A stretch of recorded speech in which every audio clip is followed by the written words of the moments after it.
Hello, everyone out there in radio land.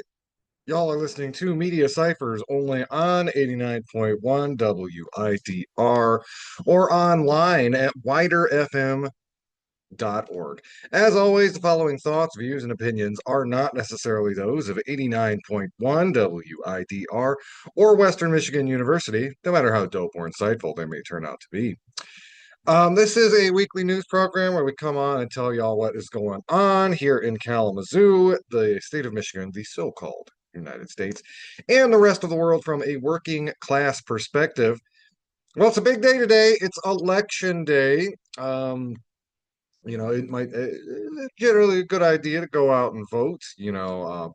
As election integrity journalist Greg Palast once said, if uh, if voting didn't matter, they would not try so hard to keep you from doing it. So, again, if you are interested in learning more about everybody who's running in the election and all that, we did a pretty detailed breakdown of your local ballot in last week's episode.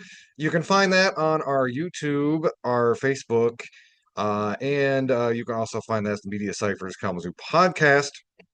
You can find on most podcasting apps. And again, that'll be the episode we did on excuse me, July 28th. So I wanted to kind of start. Lawrence is going to be joining us in a bit here, but there were a couple of stories that I did not get to when we were focusing so much on election coverage last week, and this story is some good news, and it has to do with elections more properly. But some of you may have bumped into canvassers in the last couple months, going around collecting signatures for a campaign to in their parliaments get money out of politics in Michigan. And there is an update. There is a good update to that. This is written by Jordan Hermani. It was published by Bridge, Michigan on July 24th. Money out of politics proposal cleared for Michigan ballots.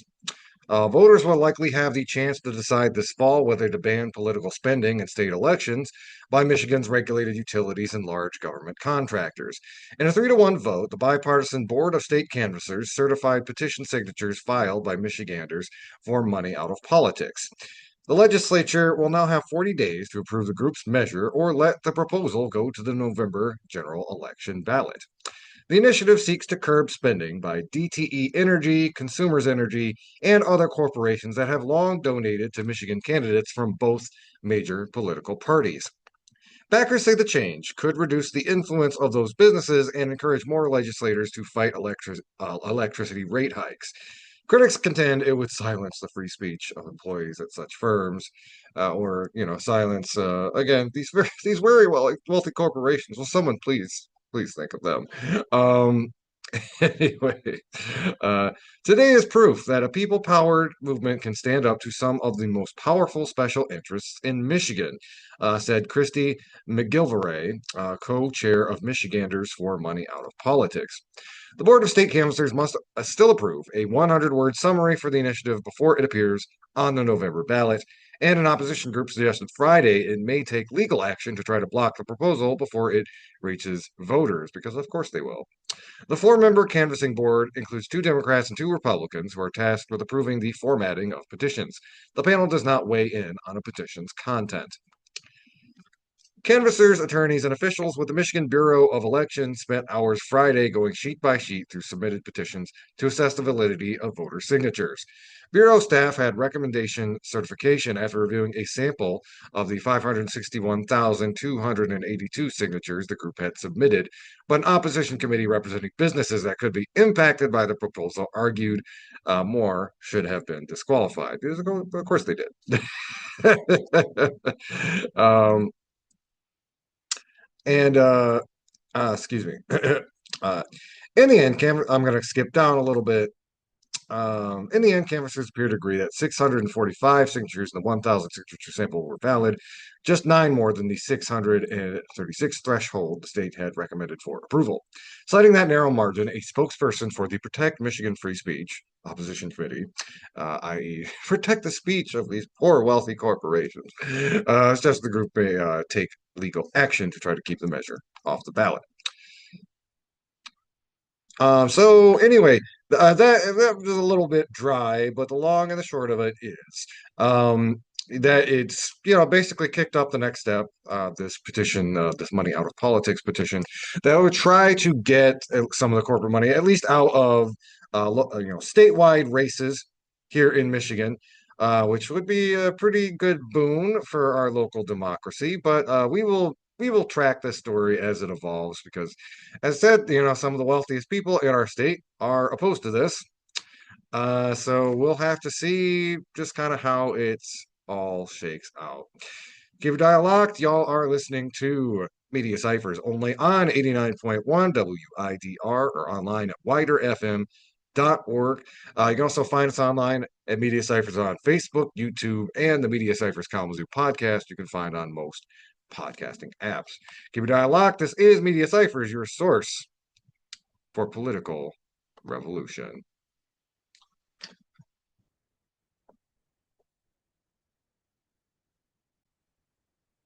Hello, everybody out there in radio land. Y'all are listening to Media Cyphers only on 89.1 WIDR or online at widerfm.org. Oh, this next story comes to us. This is from Kalamazoo Township, and it comes as well some mixed news for those who have been really tracking what's been going on with all of these AI data centers. And it is good in the sense that they are adopting a moratorium on data centers, which has really been the big thrust of a lot of these campaigns all over Michigan and all around the country. That, unlike many issues, tend to have a lot of bipartisan support. There have been attempts from the corporate media to try to, you know, uh, and this is a really funny one, try to pose. Anti-technology extremists, as I guess the FBI calls it, as these like outside agitators. When honestly, like these are some of the most organic, homegrown types of protests that can exist. It's literally people showing up to their city, county, community commission meetings, to talking about like how is this going to affect, my farm, or how's this going to affect the hiking trail that the whole community uses, or the local creek. These are about as local movements as can happen. And as I said, it is these AI data centers are deeply unpopular, regardless of what political stripe you tend to come from. I mean, there are of course a lot of the sycophants who I guess really like using grok that much, but for the most part, these people are realizing the environmental cost of these data centers, the cost to their pocketbook, how the energy rates tend to skyrocket wherever these things are built, because they just suck up so much juice. So Kalamazoo Township ended up adopting a moratorium on data centers, and I'm just going to read. This is a couple points from the folks over at Public Media Network. Matt Schuster, it's published about a week ago. And talking about how the board unanimously adopted ordinance number 646, a moratorium on battery energy storage facilities, more on that in a second, and ordinance number 647, a moratorium on data centers, during its July 27th meeting. The battery storage moratorium halts the township's acceptance and processing of new applications for battery energy storage systems, while the Planning Commission studies the use and considers possible ordinance amendments. Excuse me. And then the data center moratorium similarly pauses new applications for 1 year, giving the township time to study data centers as a land use. The agenda request form notes that data centers are not currently permitted in the township, but officials want to plan for the possibility given Michigan's attractiveness as a data center location, citing the state underground water availability among the draws. Yeah, okay, yeah, it's that's a really weird way to frame it. These corporations are like licking their lips apocalypse like vampires looking at all of Michigan's freshwater resources. This is part of the reason why there's been such intense opposition to these things. Um, Now, I did want to kind of backpedal, and I didn't want to gloss over, the 50% of the story, which was the moratorium on battery energy storage. That relates in a lot of ways to, clean energy, wind turbines, solar. Um, and, not that I am speaking too much to, Kalamazoo Township or leadership there or their reasons, but it is important, something I do am concerned about in a way that some on the right are trying to reframe data centers to their advantage is to kind of tie it in with like, noise or nuisance pollution or land use from, wind farms and solar, which again, these are the type of energy sources we are going to need in the future if we're ever going to get off fossil fuels and make our the apocalyptic climate change forecast just slightly less dire. So it's important to understand that like that is an undercurrent, as much as we draw hope and inspiration from the fact that there is really a united front among against these AI data centers, there is also infinite capacity for the ruling class and the media of the ruling class to try to again twist these sorts of organic uprisings to their own advantage. That's something I am kind of concerned about in the way that not necessarily in Kalamazoo Township, but in a lot of places, data centers and clean energy are being kind of tied together. And some of the complaints, we hear from rural Michiganders or, rural residents, um, those are not, nonsense complaints. I remember talking with a fellow who had voted for Donald Trump, and one point he brought up was like, I just don't understand why do they need all of this rural land for solar? Why can't, you could put it on top of buildings or on top, parking lots or parking garages. And that is actually a practice they do in a lot of countries. I know that's pretty common in a lot of the Nordic countries, kind of urban solar infrastructure. Not to say that, the electricity needs, even minus data centers, are increasing, and we might need more just land use because of that.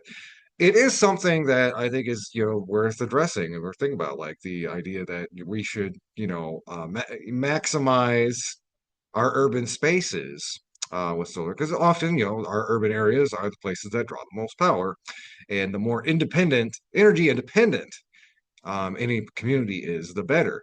We've had discussions about this, with Ann Arbor and people of Ann Arbor trying to create a municipalized uh, power utility. And I think this kind of ties into that too. It's something where everybody wins. There's less burden on rural areas to take up space for solar or wind farms. And it increases the energy independence of the communities in which they are built. Of course, that that probably doesn't sound like too great of a proposition to companies like DTE or Consumers Energy, who are also spending a lot of time and energy fighting against the money out of politics bill. See, all this stuff ties together. It really does. So, yeah, we'll link to. There's an article in the show notes about that, and then there is also a similar solar moratorium being pushed forward over in Oshtemo. I will link to that as well. That one I'm a little more concerned about because there's not anything in there. Well, I'll have to get back to you, but we talk about data and all that, but yeah, it is again, it's a little worrying when we have communities, really pushing back against the development of renewable energy at the same time. Some of those concerns can be valid, and some of those concerns can make sense. Um, but yeah, it's just something we need to do together as a community, and we'll be following all these local stories, of course, as they develop. Again, thanks to Matt Schuster, PMN, some of the coverage that gets into the fine points. Excuse me. So y'all are listening to Media Cyphers only on 89.1 WIDR or online at widerfm.org. You can also find us online at Media Cyphers on Facebook, YouTube, or the Media Cyphers Kalamazoo podcast you can find on most podcasting apps. Keep it on lock. This is Media Cyphers, your source for political revolution. All right, everybody, we are back. This is Media Cyphers only on 89.1 WIDR or online at widerfm.org, joined by my co-host Lawrence. Lawrence, how are you doing today? Doing good, fam. Was a little bit under the weather, but got up early, uh, got out and voted. Oh yeah, yeah. It's feeling. I'm feeling positive, man. How about yourself? Yeah. Oh, I'm feeling pretty good. Today, yeah, today's the day. It's Today's the day. primary election. You go to, if you don't know where your precinct voting is, you can go to the Michigan.gov website. You can, they have a form. You type in your address and find that all out. Um, Yeah, and I know there's a lot of people around Kalamazoo that are, doing free ride shares and stuff. You need to ride with the polls, that kind of stuff. yeah. Shout out to Mothers of Hope. Shout out to my homie Chikayla. They posted this, and I reposted it on my page. Uh, if you don't know, the polls are open from 7 a.m. to 9 p.m. local time. Um, as long as you are in line, as long as you are in line Or is and it it, goes wait, is past it 9 or 8? 8. 8. As long as you are in line, yeah, my bad. So it's from 7 a.m. to 8 p.m. And as long as you are in line, you will be allowed to vote. So you could also register. We have same day registration. You just gotta go to the clerk's office downtown and register. But you do need your proof of residency. Um, yeah. For any other information, uh, call this number 866 our vote. So that's 866-687-86 uh 83. Again, that number is 866 687 86 83. There you And go. that's for Important Michigan information. for vote michiganvoting.org. That's the website. Make your voice heard, folks, man. This we got it's primary day. We got 5 states. We got Kansas, Michigan, Missouri, Virginia, and Washington. Yeah. So yeah. Yeah, we haven't really talked too much about the other states either. Obviously we've been so hyper focused on Michigan Oh and yeah. not to, I mean, obviously we live here, but Yeah. I think even the national media has also really focused on it. Yeah. So The other major race outside of Michigan that the major news have talked about is the governor's race in Missouri. Uh uh Hong she her two highest competitors dropped out, right? mhm. Francesca Hong, uh, it's been BTA. It's been belt to or well, we're on the radio so we can't cuss. So Yeah. it's BTB. It's been belt to buns out here. You know what I'm saying? Yeah. She's been putting it down. She's DSA. She's a DSA candidate. She's been endorsed by Ilhan Omar. The DSA chapter has been putting work out there.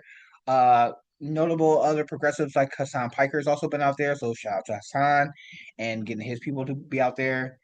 And one of the other major races that we definitely have to talk about is the rematch in Missouri, in Rematch in Missouri. Missouri's first. Hmm. Corey Bush going back against her APAC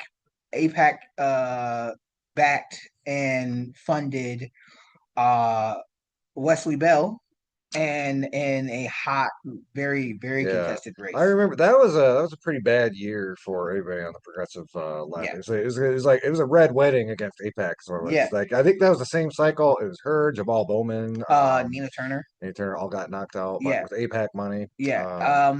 So for those who do not remember, when Senator Nina Turner ran in Ohio, uh, she was leading in that race, and then APAC dropped $10 million behind her second opponent, which was Chantel Brown. In that market, just like in Missouri, in those smaller city markets, $10 million is like the 50 million that they're spending in Abdul's race. But Nina was the test case that they could do it. Yeah. And then it was Jamal Bowman, and then it was Corey Bush, and and as you saw, they also do it to Republicans. And Massey just Thomas got, Massey, yeah, yeah, and he got the money cannon got shot at him. he got masked out. Yeah. Yeah.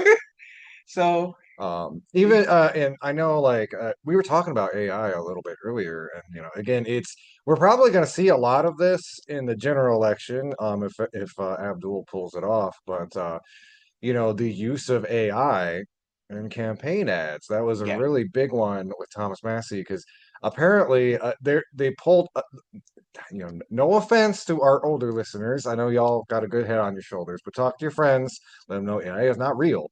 There were these campaign ads that made it look like he was in a throuple with AOC and Ilhan Omar, yeah, and apparently there were a lot of older viewers in those districts that believed it and thought it was real. yeah, man. Like get your cousins, man. Like Yeah. get your folks, man.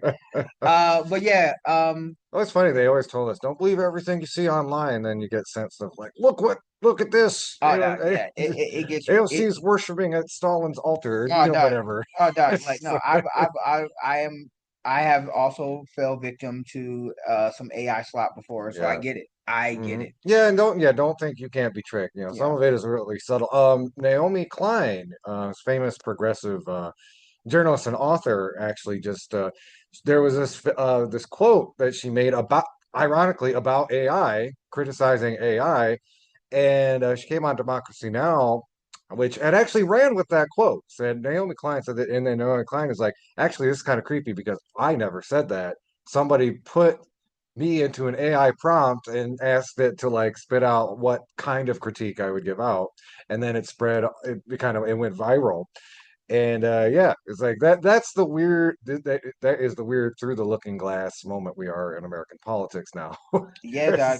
Yeah, dog. It's wild. It's wild. Mhm. Shout out to uh Michigan Women for Democracy. They have a whole list of the Democrats that's in Congress, running for Congress, running for state, uh, and House seats, uh, and the progressives that they would want us to support. So, um, I mean, yeah, we're in the four. We're in the four.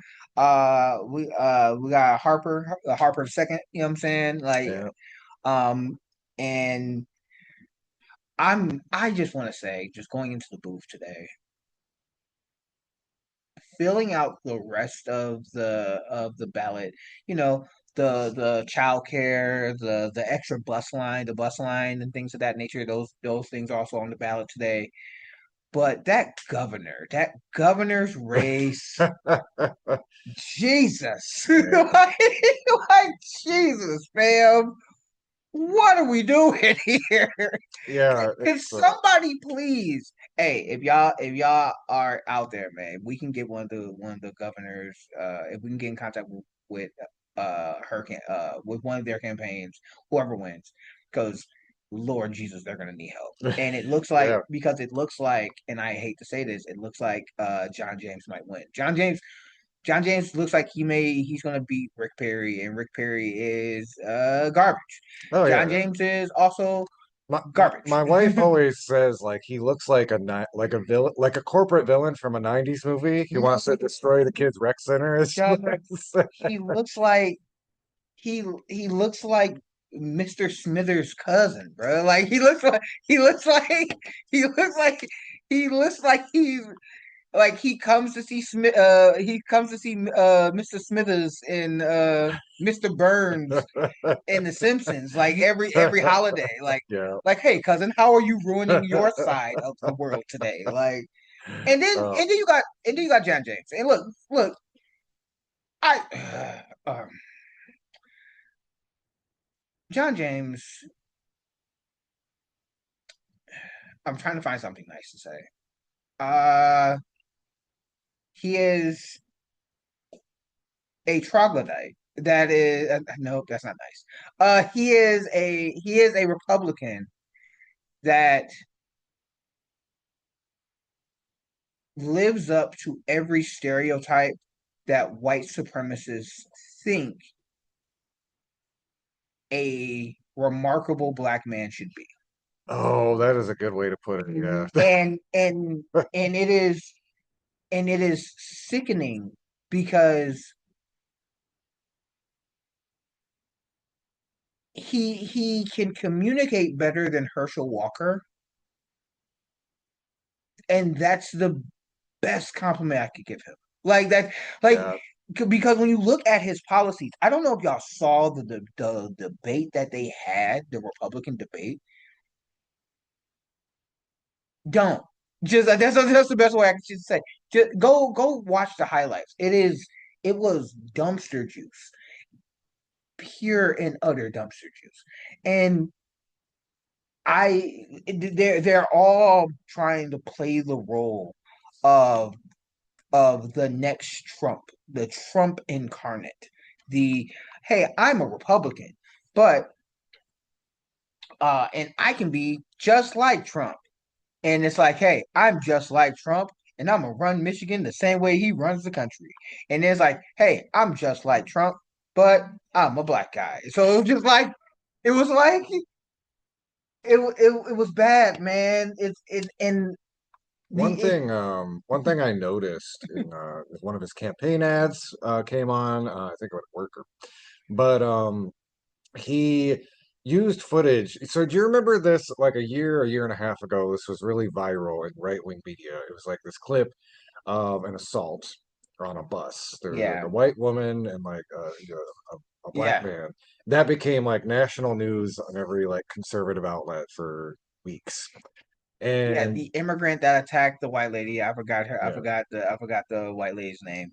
yeah, I remember the main thing that I remember about that story is that the family of the victim said, "Can you please stop using weaponizing us yeah, yeah. for your political ads? Can you please stop using us uh to push your horrible agenda?"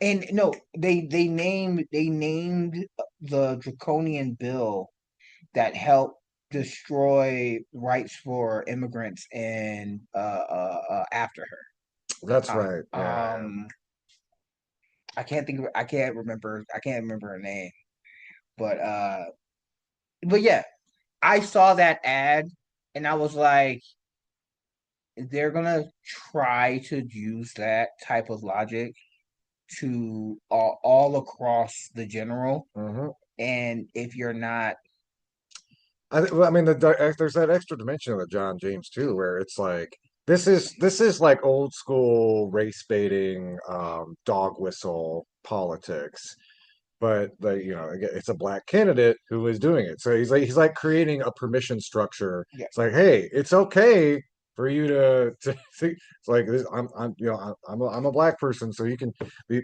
and and I'm yeah, gonna remind y'all, the these are the same people, and the thing that made me the most upset watching that debate was the unyielding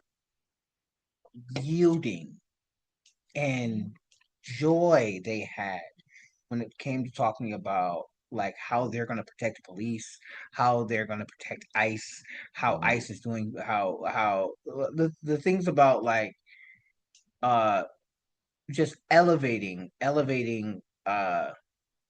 and their joy of how they would love to work with um ICE in their immigration policies, right? I wanted to give y'all some food for thought because I wanted to talk about this subject. The war in Iran started in February, right? Hmm. Right. Officially, we really don't have the official numbers, but officially, since what we have been told by our government, Iran has killed around 18 soldiers. Right? Right. Right. ICE in that same time period has killed over 150. Hmm. that's either between shootings that they have done, or people dying in their facilities. These jackbooted thugs, these brown shirts, have murdered more Americans than the Iran conflict. Yep. Hmm. And these Republicans want to give them more money. Hmm. That's what we're fighting against. Yep. Hmm. It is, and we'll see how this pans out there. It's funny that like um again, my wife brought this up. She'd gotten a couple of different calls from I think the Heisinger campaign, and for the most part, it's like a typical questionnaire. And then they get to this part, it's like, how would you feel about finding out that Sean McCann took funding from the Chinese Communist Party, or or these questions that frame immigration as like this violent threat, and it's like, not only is that out of, obviously that's out of step with what anybody on the left believes, but I think that's also out of step with like what most people in Michigan are feeling right now, and like it's like if that's all they have in the general is booga booga immigration, when we've had like 24 months of like brown shirt thuggery on tape, just like put that way. And like, he's a communist, he's going to bring communism. That only works on old people. Like the generation of people that you can scare with that is like, they're not going to be around forever. Yeah, It's like, the thing that makes me the most angry in all of this is that we know that's the Republican side. Outside of them being pro data center, outside of them wanting to give more tax cuts to the rich, outside of wanting to want to gut Social Security, Medicare, Medicaid, and rip more of the social safety net away from working class folks, we know that's what the Republicans are going to do. That's their platform. Ronald Reagan, if Ronald Reagan was alive, he could not run in the Republican Party today because they have moved so far beyond him. that's Like true. That's and true. like the Republican Party today is like to the left of Attila the Hun. Yeah. And then you have and and the thing that makes me the most angry is that you have I will say that the Huns were actually a lot more progressive on women's issues than what the what Republicans. but the thing that makes me the most angry is that we have Democrats that's trying to meet them halfway. Yeah, yeah. Like that. So, and this go brings me back to Michigan. Mm. Because I don't know if you watch YouTube or streaming sites. I don't know what y'all do on y'all regular day, but these Haley Stevens ads are out of control. These APAC ads is wilding. Every 30 seconds, I am on YouTube. Another one pops up, and I'm like, I'm I not. may have mentioned this last week, but so I was taking care of my brother when he was going, crossing that Rainbow Bridge, cancer and stuff. So I was staying with my dad and my brother at their place. My dad almost exclusively watches INSP. Any of you got an older dad or a grandpa, that's the cowboy channel. Mhm. Bonanza, Gunsmoke, all that. There was a Haley ads. There were often 2 to 3 Haley Stevens ads per ad break. Yes, They are going after the old people hard. That is like yes, her main strategy. Just get all the old people out. Get all the old people to fill out their ballots and it in because that's all they have. They have like no ground game.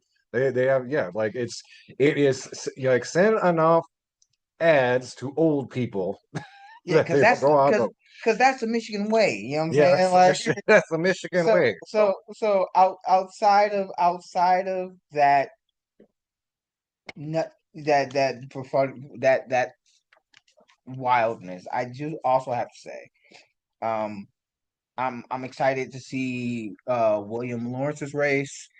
Donna McKinney's race because we got to get Sharif Danadar out of here. Yeah, yeah. Like, There's like three races, or maybe like four races I'm paying a lot of attention to tonight. There's obviously the Senate, you know. We've got we've got going on in our backyard. I haven't seen any polling on like, Jen Streves versus Jessica Schwartz. We'll see where that goes.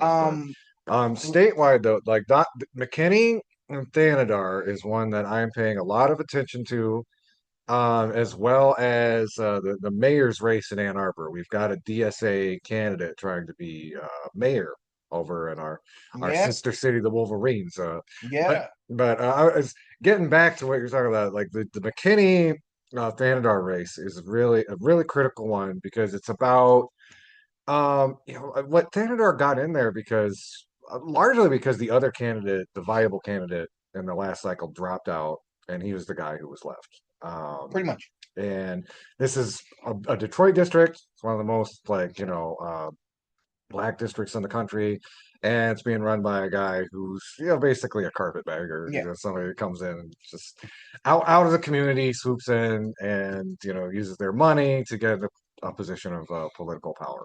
fun fact. Fun fact about that particular district. Uh, as we all know, a lot of the southern parts of Michigan has uh has water and air quality that is not good, right? And mostly it's because of the industrial nature of some of GM and some of the factories that are operating in poor neighborhoods. Usually, those poor neighborhoods are majority people of color, right? Did you know that when the wildfires happened, that was in Canada and it affected Michigan? That district in particular had the worst air quality in the country, Oh yeah, not yeah, in the state, yeah. in the country. hmm I remember seeing like numbers in the five, I think even like 600s, which is like Yeah, they tell you not to go outside over like what 175, something yeah. like that. Like, doc, as a person who has asthma, when that air quality was when that was at its height, it felt like smoking Newport. I could Yeah, imagine. I could imagine what it was like living in that particular district and knowing that Sri Thanadar, my representative, who has taken money from DTE, who has taken money from the auto industry, who has been bought and sold, will do nothing on climate change because he is financially incentivized to not do anything. Get him out. yeah. hmm Um, so I wanted to take a quick, Oh yeah, and uh, also we know Rashida ain't going nowhere. Shout out to Queen Rashida. yeah, And I wish Queen. I'm happy that you're around. Shout out to the Queen. Shout out to Justice Democrats. I feel like the trifecta is when DSA, Justice Democrats, and the online left. We're just gonna say the online left can all unite around a candidate. Then yeah, then you have James Carville and Bill Maher uh, and and the Apartheid Defense League and I mean not the part the ADL and all those uh and Bulwark and all of those folks who are crying about the Democratic Party going too far left, saying that they will leave the party. Please do not tease me with a good time. yeah. As a matter, Let's dig a little deeper into this because this is an important part of what's going on in the yeah, media cycle right now. yeah. But yeah, a lot of these loud centrist voices they are just going absolutely bonkers about all of these insurgent victories by progressive and DSA candidates. And you mentioned James Carville, who, it is funny, he hasn't been relevant in politics for like 25 years. Yet, The last person he endorsed was the I could Dean Kane Dean something. mhm, It was during the presidential election in 2020.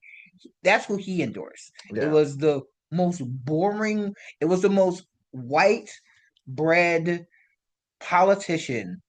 No toast, like the Yeah. non-toast American white bread Yeah. candidate that you could ever imagine, and that's who he picked. It was Bill Clinton with no salt or pepper. Like that's what. Yeah. Yeah. This is, yeah, for our younger listeners, James Carville. So he was a commentator on CNN, and he was a political strategist for Democrats. And he is of the opinion, essentially, that Bill Clinton got it right, and Democrats should run like Bill Clinton and do everything he did until the end of time. And if everybody just did that and shut up, then Democrats would be in power for 1,000 years. And I mean, nothing would get better, but Oh no, no. it's, His most recent commentary on what Democrats should do during the Trump era is show their belly. Is to oh yeah, do nothing. lay down and play dead. Lay down and play dead. Have the country miss us Yeah. as the Republicans ruin the country. That strategy allows Doge to kick off millions of people from healthcare. That strategy allows ICE to go to Chicago and rip black families out of apartment buildings because they think that the people in there are immigrants without a warrant, without due process, without any fighting back. That strategy is the same strategy that allows Doge and Robert F. Kennedy to cut programs that allows the worm that's in our beef now, to cut those programs. The reason why we have explosive diarrhea in our lettuce and in our produce. His strategy is for the Democrats to not do anything while the Supreme Court, the Republican Supreme Court, openly goes against precedent and rips away voting rights, rips away reproductive rights. His strategy for the Democrats is to do nothing. And while they are doing nothing, and this is the particular part of the party that lost to Trump twice, yet he is mad that the Democratic Socialists and progressives now are succeeding. You know the people who should be the most mad right now? The Green Party should be mad. Because the Green Party should be rocking right now. The Green Party should be winning everywhere right now, and Mhm. they're not. Yeah. But DSA is. That's the people Yeah. who should be mad. And it's funny because if you okay, so you take his advice at face value, just lay down and play dead. Well, I think the Democrats, or at least the establishment wing of the Democratic Party, very much took that advice. And the result was their base got so mad, even their like blue no matter who chunk of the base got so mad at them that they started looking for more, fighters. They started electing these Democratic. So you know what, James Carville, thank you for everything you have done to advance the cause of democratic socialism, because that strategy played right into the hands of these progressive candidates who are like, again, look, the party is not doing anything. We need like a more radical approach. Like, And yeah, we need people who will not continue to send our money to countries that are committing genocide and ethnic cleansing. hmm If you're telling me that the only thing that you can offer is diet Republican policy, then no, the voters are going to say, we don't want you.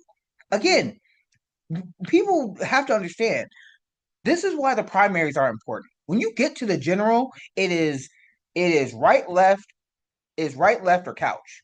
And I put couch in the same vein as voting third party. hmm I voted third party. I'm not going to sit here and act like voting third party is not a thing. It is, but also understanding that voting third party in the two party duopoly is not going to win, especially when the two party duopoly and that the infrastructure of third parties are not there yet for them to be viable. yeah. Right? I understand that. I understood that. But because I wanted to stand on my principles so I could sleep better at night, I chose to vote third party. Yeah. Back then, I didn't. This time, I voted for Harris. It just Well, was what it I was. think like there's something to be said. Like, you a politician has to earn your vote. Yeah. So, like, look at this cycle. I'm leaving the governor's line blank. Neither of them are offering anything exciting. I Just like, voted. I'm yeah. not gonna lie to you. I voted for. I Was it didn't vote. Was it Swafford, his name, or No, no. So you have Chris. You have Chris. You have the former sheriff, yeah. right? Hmm. Didn't like any of his policies. Yeah. Not gonna lie to you. I do like the fact that he wants to fight back against DTE and consumers. That's the only policy that I saw that I actually rocked with. Yeah. Yeah. Hmm. Um, but neither one of the candidates are for Medicare for all, but Jocelyn, or I think her name's Jocelyn. Jocelyn Benson. Yeah. Yeah, She's the Jocelyn. Secretary of State through the Yes, Whitmer administration. Yeah. yeah. Jocelyn has a plan about she has a platform speaking to, or part of her healthcare platform. It's not Medicare for all, but she does speak about black mortality rates, infant mortality rates, That's right? true. Yeah.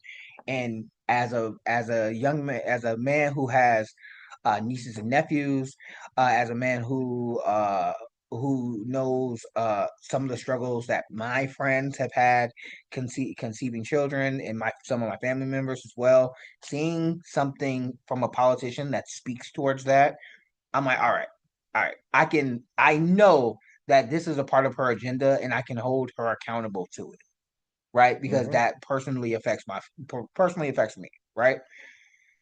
Um, I don't like either one of their answers on data centers. Like, And it should be noted, Jocelyn Benson is married to somebody who is financially tied to data centers, so that does not bode yeah, particularly well on that issue. yeah, man. Like, I'm no, like, but I'm not gonna lie. I voted. I think that if I'm talking about someone, as again, this is the harm reduction voting that we always talk about, and this is the harm reduction voting that we're talking about in comparison to John James or the other dude. Nah, nah. I will vote for Johnson. I don't want to. I wish Abdul actually ran for governor this time. Yeah. I mean, there's the thing, like there's still a lot of runway between now and election day, and if I think if you were, No, actually, you want to know who should have ran for governor? yeah, Actually, as I think about yeah, it, David Bedak should have ran for governor. oh, okay, I yeah, like, mhm, hey David, hey David. yeah, I don't know if you ain't seen this, but hey, I'm gonna have to, I need to holler at you, bro, yeah. because Jesus, So, well, so what I was gonna say, there's still a few months between now and election day. What I'm hoping might happen is if we, let's see, the proof to the thesis will be tonight, probably sometime between 9 to 10 p.m. when we get all the votes in. But if Abdul clenches it, I'm hoping people like Jocelyn Benson, people like Sean McCann will look at that and, like, hey, this is what our voters want. And maybe they will try to, orbit the same kinds of policies that are very popular up at the top of the ticket. I mentioned on last week's show, Jocelyn Benson better hope Abdul wins this nomination because she's going to have a much tougher uphill climb in November if she's running with Haley Stevens, who has like no grassroots support. And as we mentioned too, and I'm not the only one who's brought this up now. There's been a lot of other political commentators on the progressive left who brought this up. It's like, APAC is going not the APAC is going to stand up Haley Stevens at the prom, and Mike Rogers is going to be pulling up in a big fat limo powered by APAC money. yeah, pretty much, Once they pretty. get Abdul knocked out, that's the threat. Yeah, And again, I want to go back to that whole thing. This is the reason why primaries matter, folks. Primaries matter. You cannot do any. There's little to nothing that we can do to mitigate damage when it comes to the general. This is the reason why I said I'm voting for who I'm voting for, because I know for at the bare minimum there are multiple things that I agree with most of these candidates, and the ones that I don't agree with, like our hopefully our future governor, I will be one of those people that will be pushing them, that will be messaging them, that will be calling into their office. I like we have to be, it's not just voting. Voting is one tool that you have as a citizen. yeah. The other tools that you have is mobilizing, organizing, Yeah, spreading information on the subjects that we're talking about yeah, and getting people active. That is the other part of our tool sets that we have. This is a major tool, yeah. but don't waste it. I think somebody, I can't remember who said this, but they described it really well, which is, voting. Voting allows you to kind of have a little bit of say, not even how the system operates or, kind of how how fast workers get in charge of stuff, but in kind of the terrain on which the fight happens. Yeah, So, it's a way of being able to, are you going to have how fierce is your opposition going to be? Where are they coming from ideologically?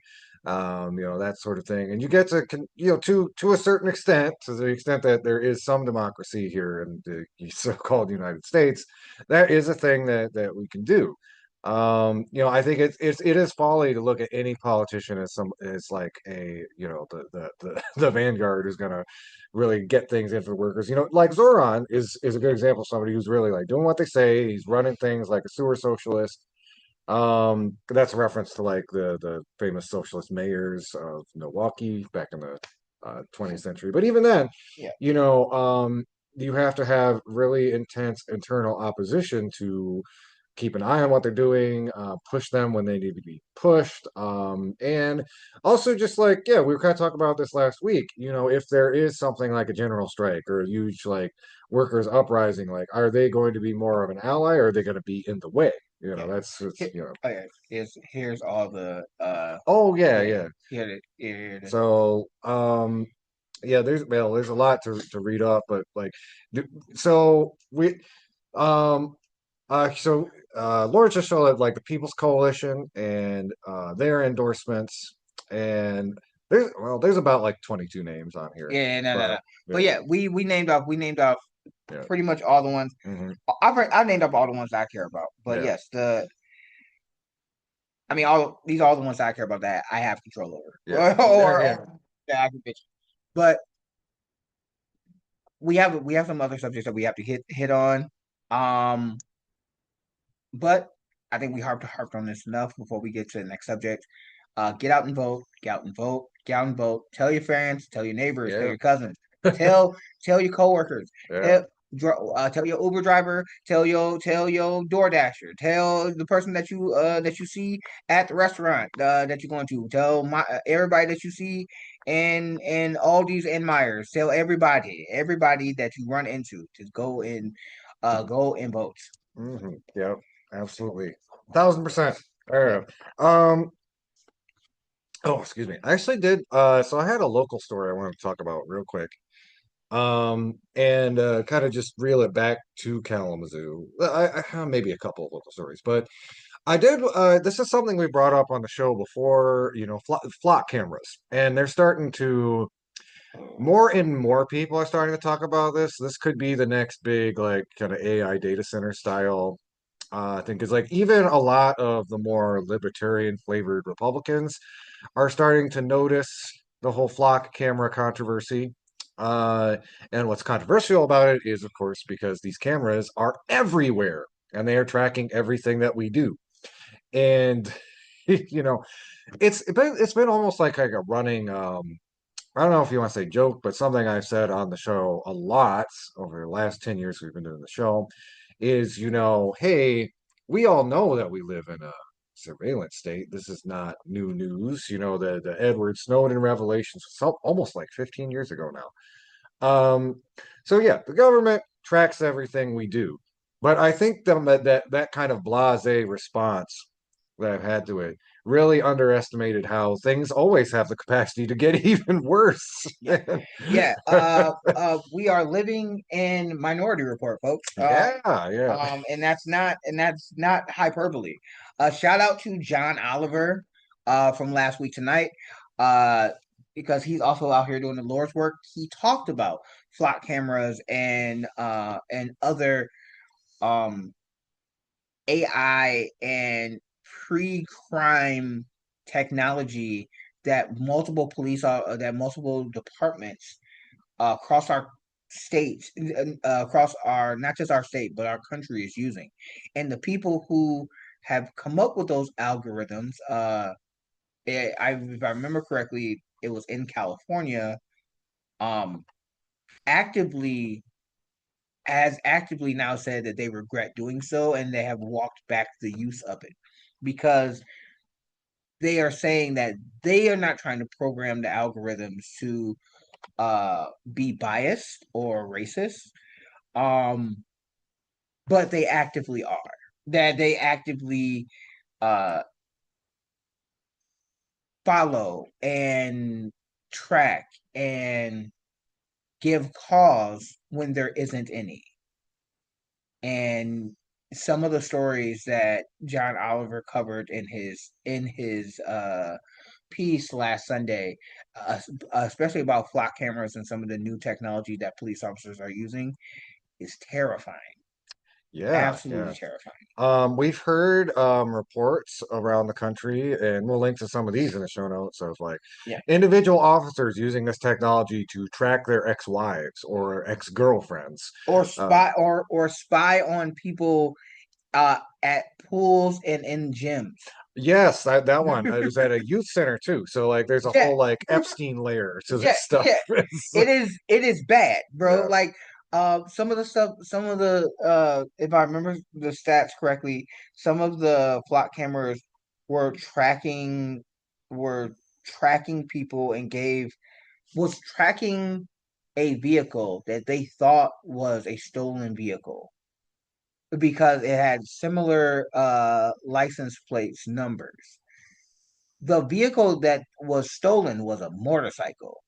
The cops pulled up 5 deep on a van full of children.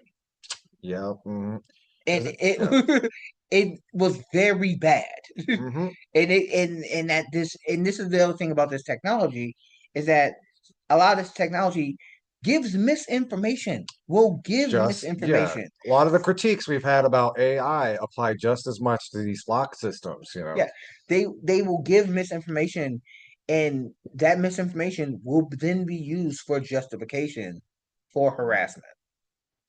Yeah, and I wanted to bring up too. There is a this. So I was made aware of this. Somebody sent this to me in a message. There's this citizen journalist called Magnetic Norse, and they've been like reading into like flock systems around the country, but they did a particular piece about Kalamazoo, and just a little bit of context.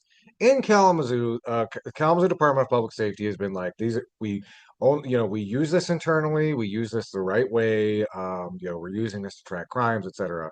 Um, Most of these flock cameras are on the poor and lower income yeah. neighborhoods. So we're talking about the north side, south side, and some on the east side. hmm And as this citizen journalist really puts well, these aren't just simple license plate readers. They allow any law enforcement to basically type in an AI prompt. Look for, like a black Ford Taurus, put in any information, and then that AI algorithm will track down anywhere that vehicle has been or a similar vehicle, try to track it. It's basically the equivalent of like this just big AI dragnet that is comparing the law enforcement officer's prompts against every vehicle it has ever seen and recorded. That's like It um is. It is not pretty. We will link. We are gonna link. Not just the Magna Norse, but also John Oliver's speech in the show notes and in the doobly doop below. Please check up on it. That it yeah, is. There's certain technology like block cameras that has caused more harm than good, and this is the reason why in some places in the country, citizens have been taking action and cutting them down. I'm not telling people to do that.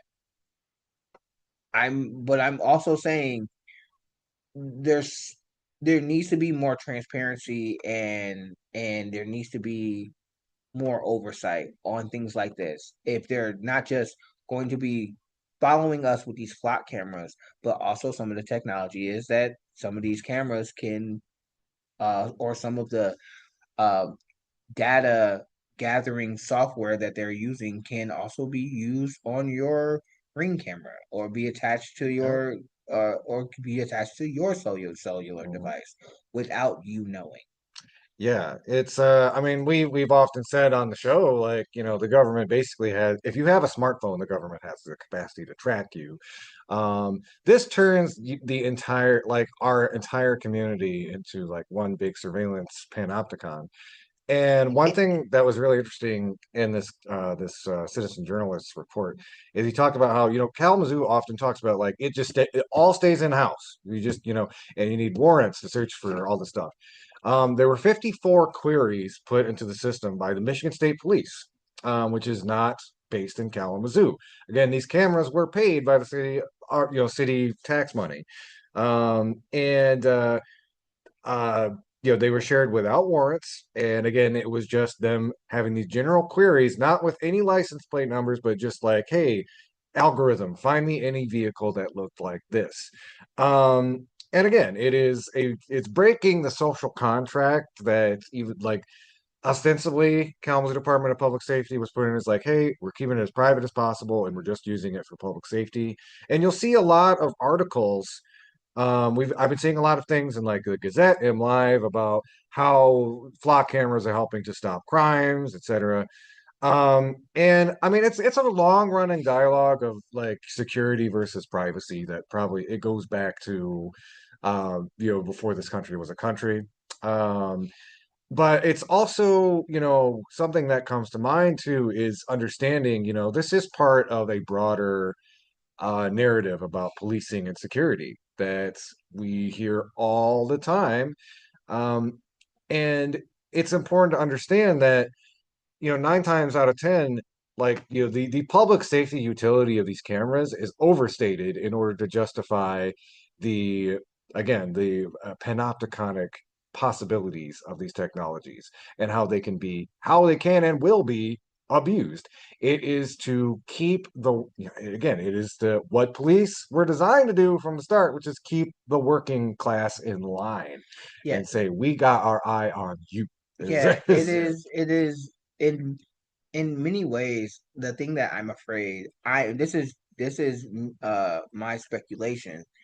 I will need to do more research on it myself, but the fear that I have is that this is just going to lead to digital stop and frisk, Yeah, yeah, it's and basically. and and that digital stop and frisk will lead to literal stop and frisk, Mhm. and that I feel like can will escalate. It will escalate into more targeted harassments that then the police can say, "Hey, we have this algorithm or this AI. We can offset our blame to a computer instead of taking justification for actions." And I'm not comfortable with that. That's just me personally. Um, but yeah. I did want to give a shout out to so the Southwest Michigan DSA has been doing a lot of work around their Get the Flock Out of Kalamazoo campaign. Yeah. And they have a petition you can sign on their site, and we'll link to that. They're also doing a big rally Monday, August 17th at the City Commission. So Monday, August 17th. Get yourself yep, out there. 6:30. They're all going to be outside City Hall, and then going to go into City Hall and make public comment at the City Commission meeting in regards to the flock cameras. You ain't Uh, got nothing to do that day. yeah, No, yeah, you come ain't on. got nothing to do that Yep. day. Make your Get up and get out. voice heard. Yeah, that's Yes. right. Okay, so yeah, we'll link to all of that in the show notes. But yeah, that is going to be coming up in a couple weeks, so you'll keep your eye out for that. About 2 weeks, 2 weeks out. Lawrence, what did you want to hit on next? There are a couple things that came down from the Michigan Supreme Court that were really important to talk about. Got Oh yeah, some go good ahead. news and bad news. Um, So let's uh let's do that story. What's the good and what's the bad? all right, do you want to start with the good? Sure.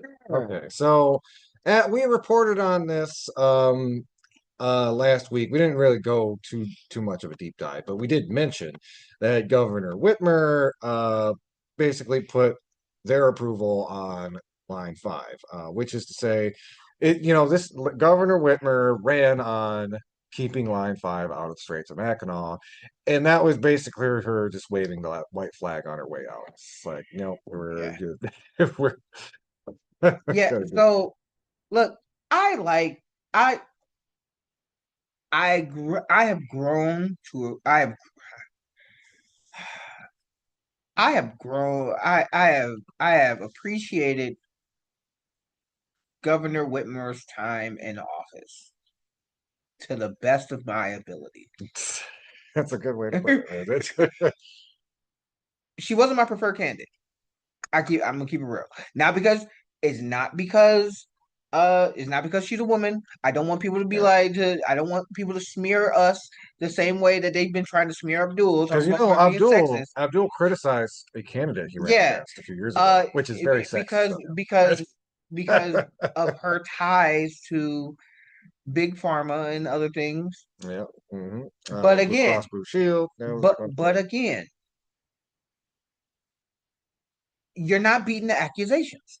And so Now, if Whitmer had used that state trifecta a few years ago to maybe push like a statewide universal health care proposition, maybe then it would be beating the allegations. But no such thing materialized. I wonder why. I mean, no, no. She was too busy going to the White House and being caught in a photo op, hiding behind binders, Yeah. because the administration played her for a fool. Again, not saying she's not competent. I, I wanted the people who wanted to harm her, the domestic terrorists that wanted to harm her. I wanted them arrested, and I'm a prison abolitionist. You know what I'm saying? Like Yeah. I'm a borderline Yeah. abolitionist. You know what I'm saying? But I wanted them locked up. You can't plot to blow up the governor. Like, nah, you gotta go to prison. You know what I'm saying? Like, like so again, I'm miserable. I want her to succeed. But my God, you have done she has done everything in her power to stomp on her legacy. And we all know that she wants to run for higher office. We know this. Yeah. We have, again, this is speculation, but we have seen the way she was moving and the way she was moving in the same way that Gavin Newsom was moving, in the same way that Elizabeth Warren was moving, in hmm the same way Bernie Sanders was moving. We can see that she wants to try to throw her hat in the ring for president. But the things that you are doing to set your record on fire, Yep. it's not going to. It is not going. You cannot girl boss your way to the presidency when your record is trash. It's dumpster juice. When Yeah. your Yeah. when your record was good, you said that you was going to do a lot of infrastructure and fixing the highways. You did that. I'm not mad at you for that. Wonderful, right? Yeah. You said that you were gonna one of her campaigns was about fighting Nestle, right? Because Yeah. Nestle and other companies was stealing our fresh water, right? Right. She talked about that. She talked about she was talking about the lockdowns and the lockdowns during COVID. She helped move us through that, right? But Jesus, girl, I line think. five, line five. When we were talking about Yeah. how line five and the environmental disaster that has happened in this state, we're talking about PFAS in our sister city of Parchment, that's next door to us. We're talking about multiple levels of lead and unsafe drinking water when it came to Kalamazoo in 2012 when we had an oil spill. We're talking about the Flint water crisis and things of that nature. These are things that this woman has lived and seen. This is things that when she was in positions of power in the legislature, she helped fight against. You are going to create another disaster like those because of you signing line five. And I think back to when she first got in, when and I think it was very telling at the time that like the first one of the first big stories we ran in her first administration was how she was trying to shut down Ben Harbor public schools. This is like before she any high profile fight I against like remember that Inbridge or shit. any of this other stuff. And that told me right away, it's like, oh, this is what this is. Okay. Uh, And I say that because it's like, again, we were right off the heels of Rick Snyder, who ended up like poisoning a whole community with his emergency financial management nonsense. And yeah, what Rick is Snyder. that? Wait. Yeah, I just need to just make a yeah, note. Rick Snyder yeah. that year poisoned and killed than more Americans died because of Rick Snyder and his actions with the Flint water crisis than soldiers that was killed in Iraq and Afghanistan. Hmm. Rick Snyder should have been in prison. Yeah. And it's like, yeah, it's what is that, coming into your area and being like, hey, I'm sorry, your school can't stay afloat. We ain't got the money, you ain't got the money. We're from the state and we're gonna financially manage your emergency. Like, what is that? What do you call that? What is it's the yeah, it's birds of what I'm trying to think Birds of of a good feather birds of flock together. yeah, birds of a feather, yeah. Oh, But I I am biased towards the Midwest. I'm not gonna lie to y'all. I rep everything Michigan and Michigan State. Whenever it's Michigan versus everybody. It's like out Detroit versus everybody. I'm Michigan versus everybody. Right? hmm When she runs for president, yes, I want her to succeed because I'm biased towards my region. I'm loyal to my soil. Right? But girl, you you had the sunrise. You've met with Sunrise Movement. You've met with environmental activists. You've met with tribal leaders. We know because these are things that you have promoted on your webpage. I have gone to your webpage and you've done these things.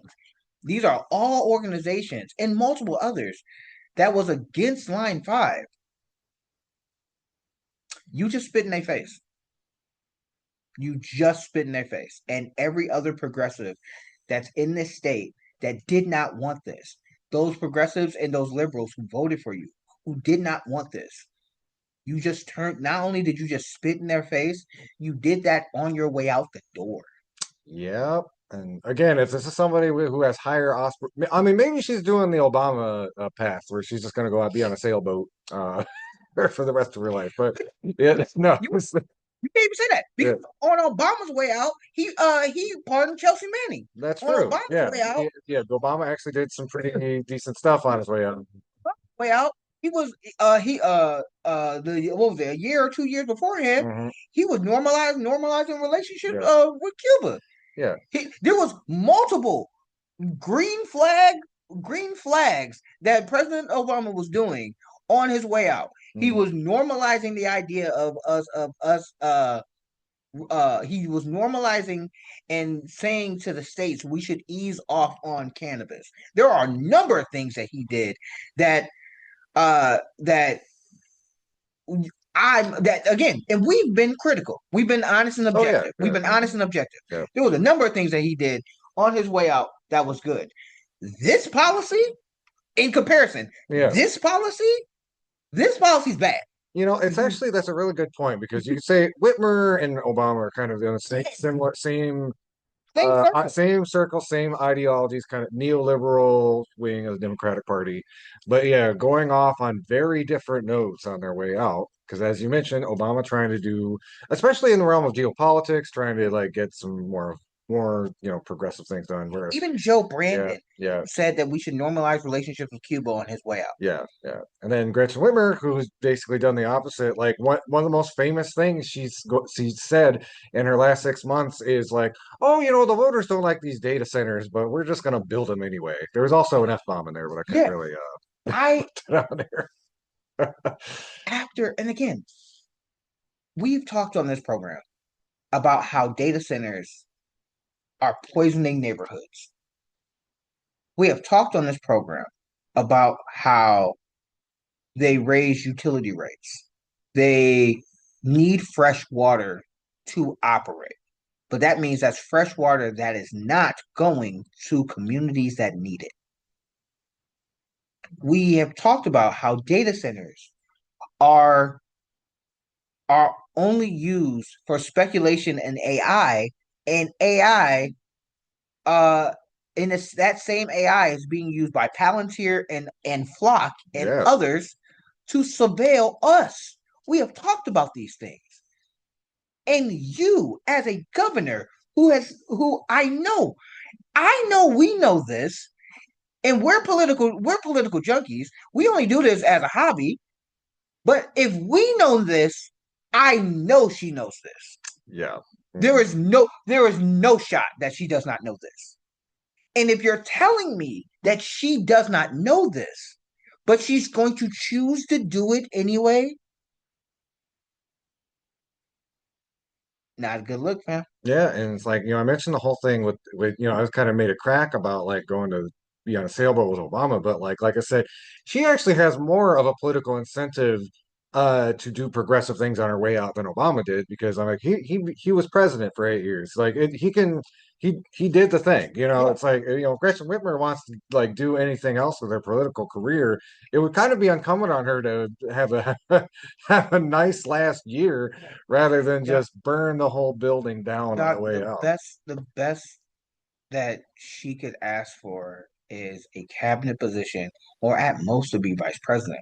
But with her record right now, and if she continues to move to the right and break promises that she ran on, all of those things will come and bite you. Also, Lincoln Riley. That was the name of the lady earlier Right. that we were Yeah. talking about, the Hmm. Lincoln Riley Act. Yeah. But no, but yeah, it's just like Democrats who signed the Lincoln Riley Act that allowed this administration to go after people. Uh, it will come back to bite you. It's going to come back and bite you. Big Gretch, I don't know if you watch this program. I beseech you. I I I plead to you. I beseech you. I challenge you not to do this. Please, Lord Jesus, for the love of God, do not set your legacy on fire on your way out, especially if you are planning on being in national politics. It's not a good look for you. Yep. And okay, so we did that whole deep dive. That was actually kind of bouncing off of a different story, Yeah. but um, no, I mean that was an important table setting. But we said that to say this. Line five. So Gretchen Whitmer put on the approval for line five, but we've got a new twist and a new turn in the case that goes. Michigan Supreme Court. It's ordered that line five needs a more rigorous review before it can actually go into any sort of construction. Hey, Uh, clap it up for the Supreme Court for Michigan Supreme Court. Clap it up. yeah, yeah, Clap it up for them. Hey, uh, hey, go. Hey, good job. yeah. But what it boiled down to a lot of issues involving like both like public safety and tribal sovereignty, because a lot of the indigenous tribes in the northern Michigan area, we're talking about things like fishing rights and environmental sovereignty, and the Michigan Supreme Court decided correctly that hey,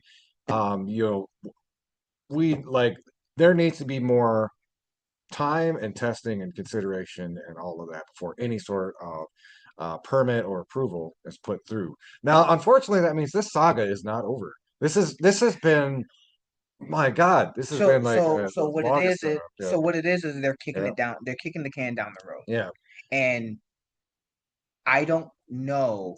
yeah. So here's the thing: they're kicking the can down the road, and This is hopefully, the Friday the 13th of Michigan politics. yeah, Just when you think it's down, he yeah. comes back. So It's- what we can do, uh, or what we have to do, we have to let our voice be heard and let it be known that we don't want this. We do not want this. Maybe we need to sign. We need to get enough petitions so that we could get a referendum or something to be like, so that it could be on the ballot saying we don't want this across the state. We don't want this because it's not a matter of line 5 failing and then poisoning the water supply, and air and soil quality of whatever uh whatever part of the state it runs through. It's not a matter of if it happens, it's when. It's Yeah, not a matter of if it happens, it's when. a phrase that a lot have people, including us, have used, like just it's like putting a ticking time bomb under the straits. Yeah, Yeah. yeah, It's I do not want uh I don't want the rest of our state to end up with a catastrophe. I don't want us to be, what was it, like a little Standing Rock, like that yeah, yeah. situation. I don't want a situation like that to happen Well, I in mean, Michigan. you And don't even need to look that far away. Obviously, you go back a decade and some change here, we had the giant oil spill on the Kalamazoo River. yeah, Like a lot of y'all have a living memory of what happens when this type of gunk gets in the water. again, it's not a matter of if it's going to happen. If this goes through, it's when. That means you're going to have to buy more bottled water. That means there's going to be a boil water advisory. That means the water that's going to be coming out of your faucet, that you're going to be cooking your food in, that you're going to shower in, that your kids are going to be in, that your pets are going to drink from, will be poison. Yep. And you can look, and if you don't think this is gonna happen, look at Mississippi. Hey yo, and yeah, we have a story about Mississippi coming up in a few bits. But look at Mississippi. Mississippi has poison contaminated water because of these type of shenanigans.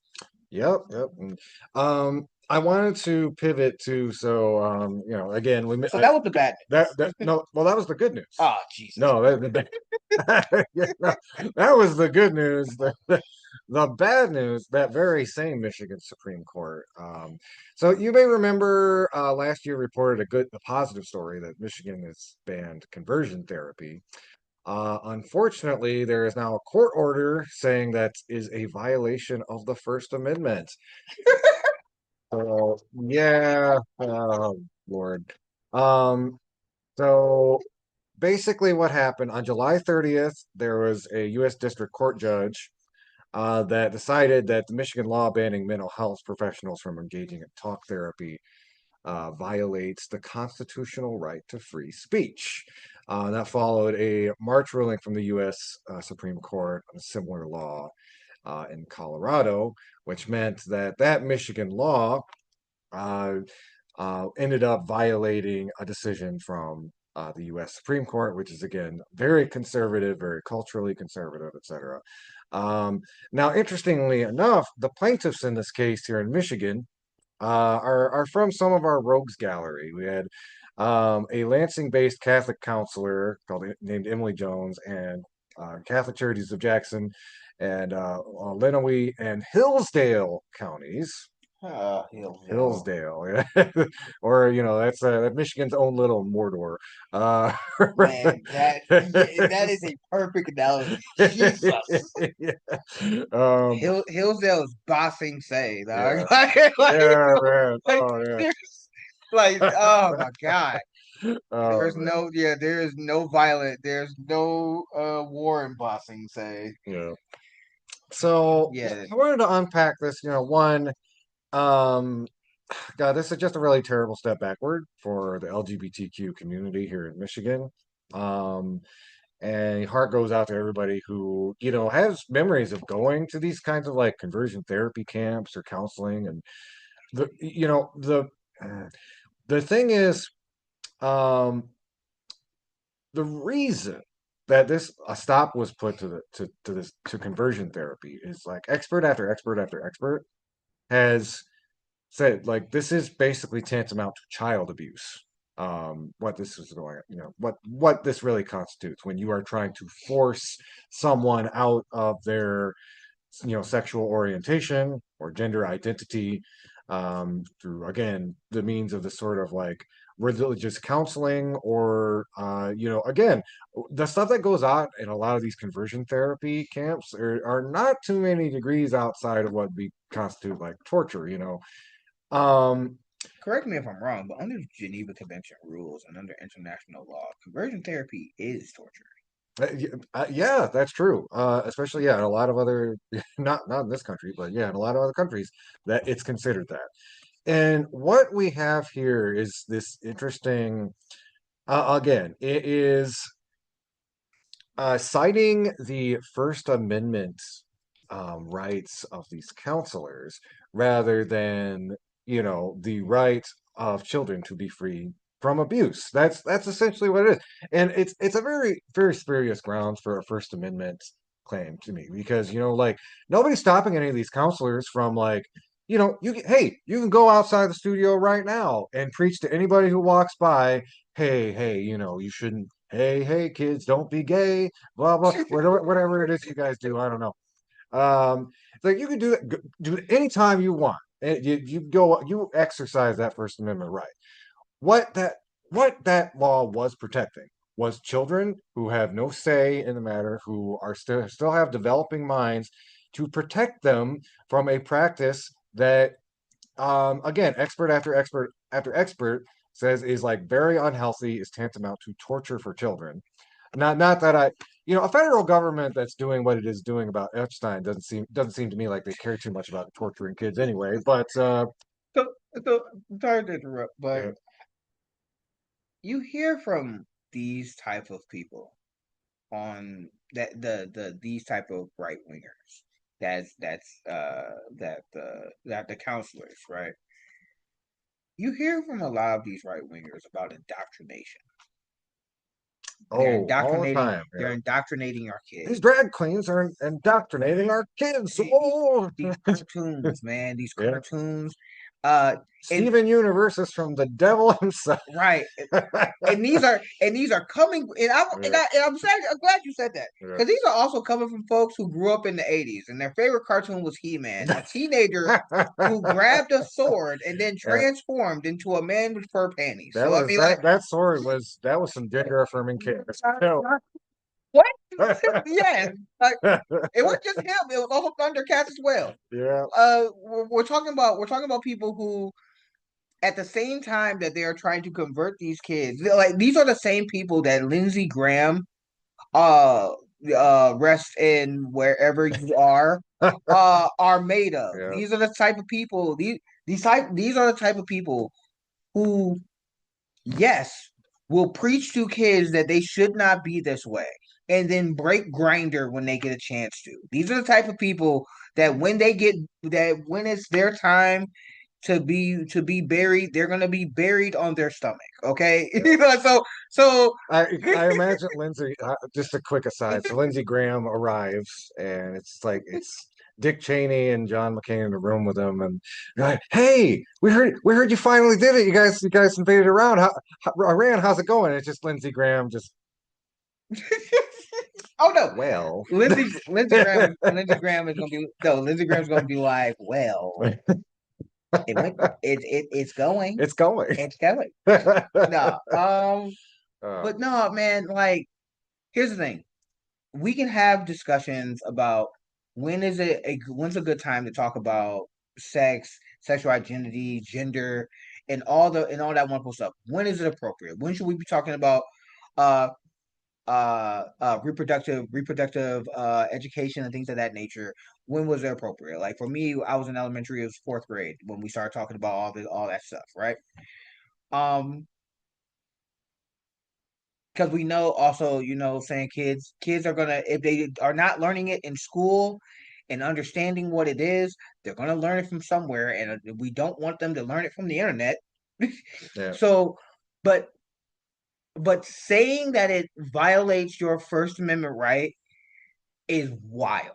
It is absolutely wild. The state is not stopping you from spreading your bigoted backwards beliefs. But when your bigoted backwards beliefs are torturing children, are psychologically harming children, the state needs to intervene. This isn't okay. This is bad. Now, I can't tell another organization what they believe or what they care about or their organization is or is not they can believe what they believe, right? They can believe what they want. When the children are saying that they are being harmed by what you're doing, we should listen. That's all I'm saying. Yeah. And I know it's kind of low-hanging fruit to point out like conservative hypocrisy, but it is again that double standard of, they want to make it illegal for teachers to talk about LGBTQ issues or even the fact that like, gay, lesbian, trans folks exist, yet apparently learning about why it's evil to be gay or trans, that's rated E for everyone. Like, I I mean, mean, hey, it's like, John, yeah, if that's what you want to believe at your church, across the street in another town on the other side of the country, cool. Believe yeah, that. That's you. Hey, that's all you, player. yeah. Um, but that also means if you're gonna do it in our town, we get to come to those sessions, and we get to have a First Amendment right about your First Amendment right, Yeah, because you yeah. have a right to speak. You also have a right to be you have a right to speak, but you do not have a right, or you have a right to also be responded to. And I think people should use the right to respond in kind. Yep, no, 100%. So again, really, really bad decision from Michigan courts here.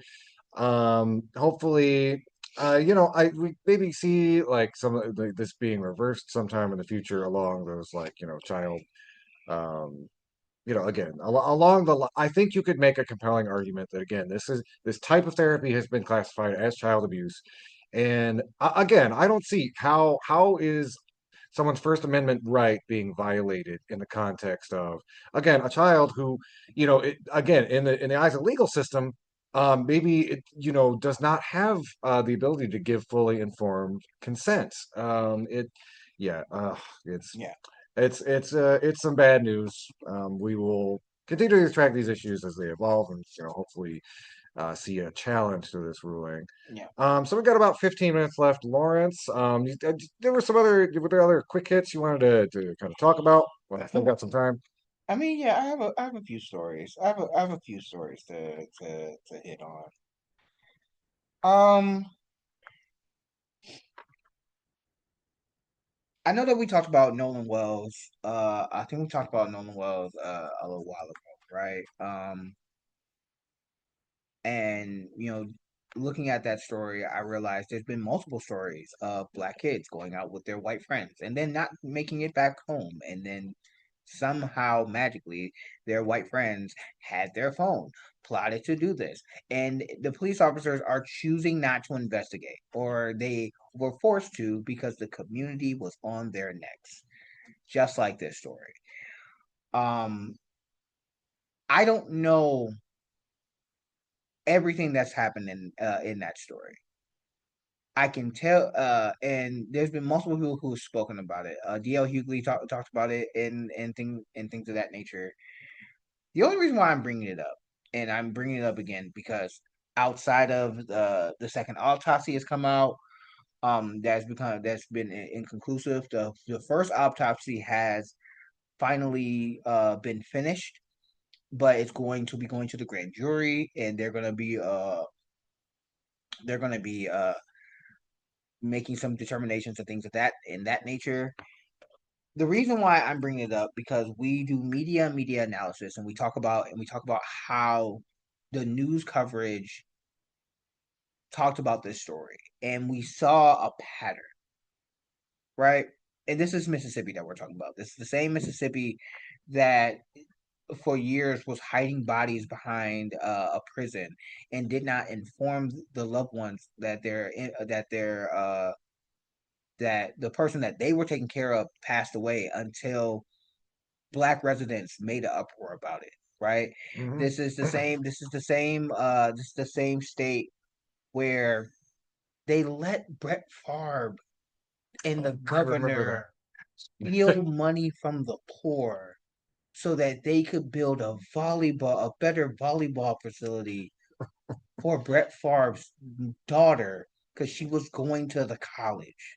So Mississippi has shown its rear end, especially a number of times when it comes to Black lives. And you have systematic narratives and systematic and systemic racism and structures and things of that nature that has actively went after Black folks and has shown that they do not care about Black lives.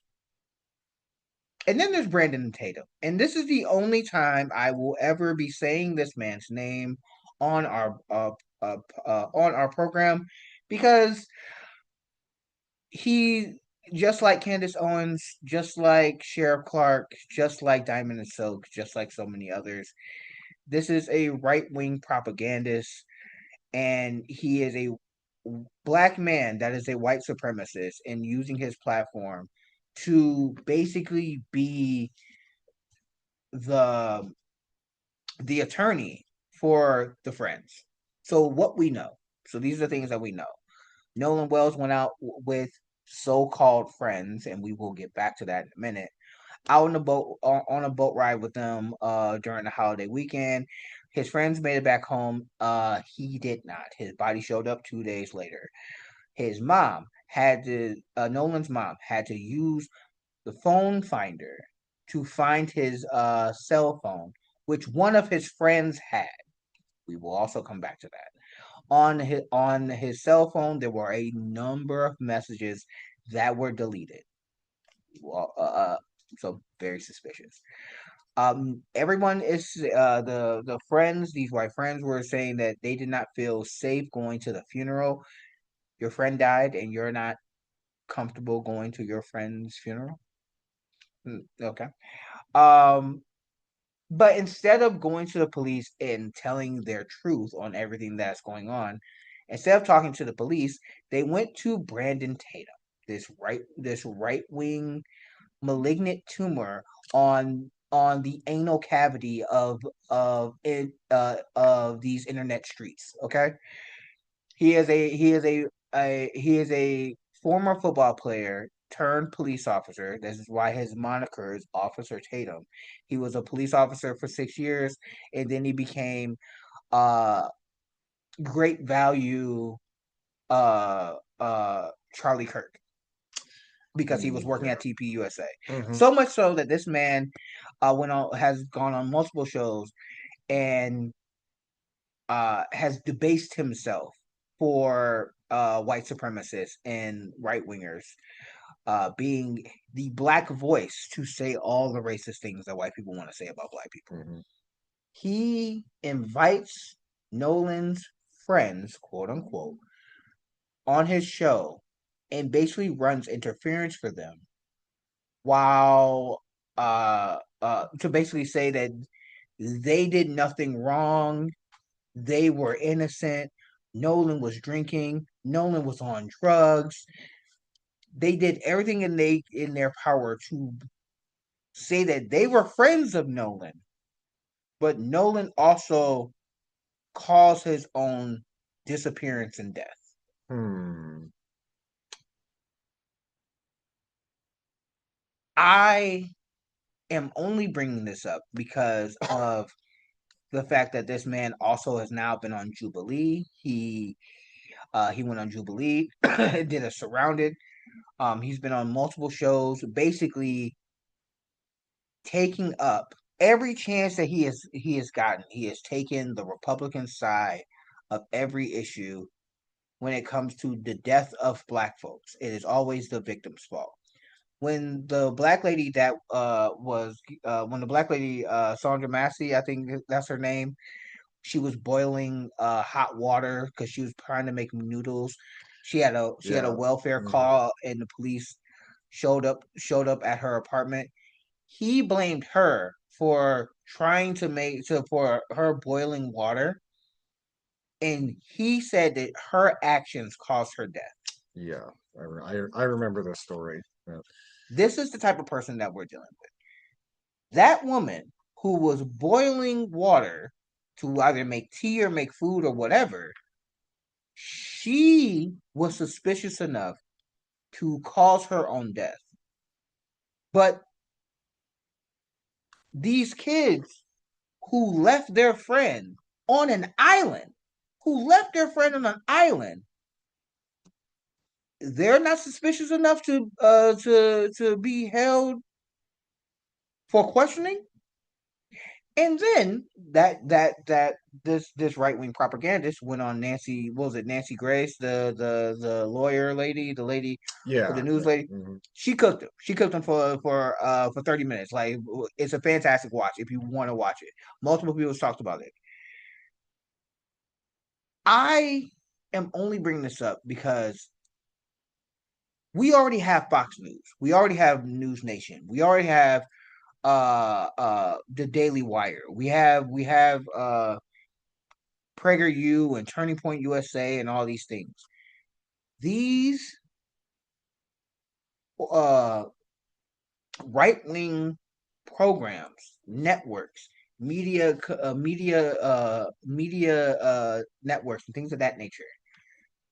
They will use people like Brandon. They will use people like Candace and others to help push the narrative that everything is fine. There's nothing to see here. As a matter of fact, that person is deserved what happened to them. It's the same narrative that you heard about Michael Brown. It's the same narrative that you heard about Trayvon Martin. It's the same narrative that you heard about Sandra Bland. I could keep going on. We have seen too many times people like this try to blame the victims for being victims. This man is married with kids. I hope and pray, Brandon, that if you ever see this, I hope and pray that your kids never. I hope that you never lose your child like that family did, like the Wells family has. And knock on wood that if you and your family are ever in that type of situation, I hope that you do not have to interact or have to watch, listen to, or suffer through another black person like yourself. That it is disgusting the way that this man has been acting. That he his behavior makes Steve from Django look like Nat Turner. Okay, Oh man. like it is that bad. It is Mm. that bad.